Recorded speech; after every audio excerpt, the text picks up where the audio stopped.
But let's keep the conversation going with Leland Vittert, host of NewsNation's On Balance. Okay, Leland, so while we await that big news and what will happen, Florida Senator Rick Scott, he attempted to contend with Mitch McConnell initially, saying Republicans had some great candidates and great messaging. And later he said the midterms were a complete disappointment because we didn't have a plan. So the fact that they didn't have a plan, is that prevailing thought? Is it fact?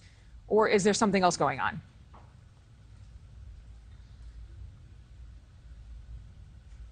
Are you muted? It's amazing what happens when you hit the mute button. It's fascinating. Here, I can hear you now. I really wish you see. This is how you know it's been a long couple of weeks with elections. Yes. Rick Scott would know. I'll start over. Whether or not the Republicans had a plan for taking back the Senate, because having a plan was his job. That's your job as the head of the National Republican Senatorial Committee, is to have a plan and to pick the candidates and to raise the money.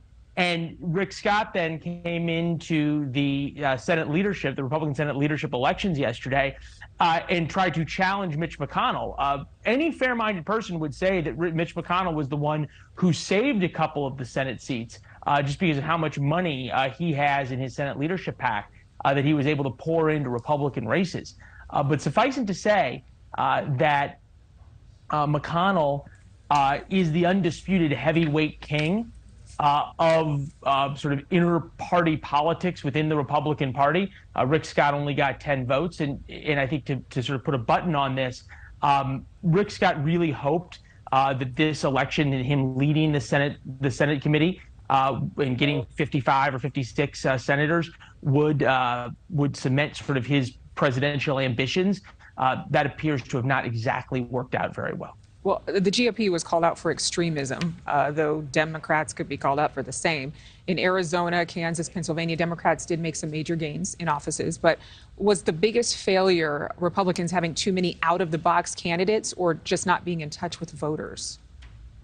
Well, those two go hand in hand, right? It's sort of the same thing. And I think the lesson that you saw, and we talked about this a lot last night, is when you had normal Republican candidates against pretty much any Democrat, even incumbent Democrats, they did quite well, very well. Did you say normal? Think about some of the districts that I did. Okay, the word normal used. When you have normal Republican candidates, not election deniers, not absolutists on abortions necessarily, not people who are die-in-the-wool Donald Trump supporters.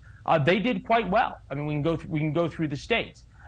When you had the more extreme Republican candidates, whether it be on the Senate side or on the House side, I'm thinking Joe Kent, for example, in Washington State, they didn't do very well, even in safe Republican districts.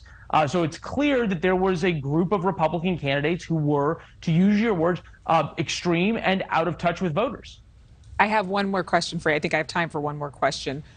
Republicans did indeed flip 18 House seats compared to just 8 for Democrats, so that was a victory.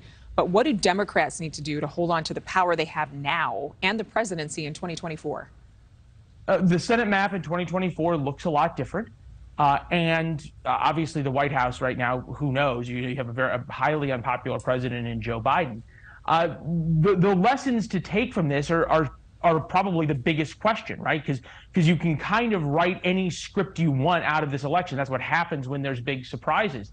That's going to make the next 2 years so interesting. I'd say it's much more of a question of what happens with the economy, especially over the next 2 years. What happens in the Senate and the House over the next couple of years in terms of legislation. There are so many unknowns. What happens with the Supreme Court over the next couple of years? Way too early, way too early to tell.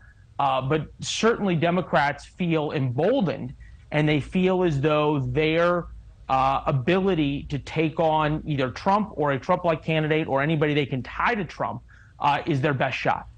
Leland Vittert, host of On Balance. Always good to see you. Thank you so much. And you can watch On Balance tonight at 7 p.m. 6 Central Time. Thank you for watching. Go to newsnationnow.com to find NewsNation on your television provider. And don't forget to click the red subscribe button below to get more of NewsNation's fact-driven, unbiased coverage.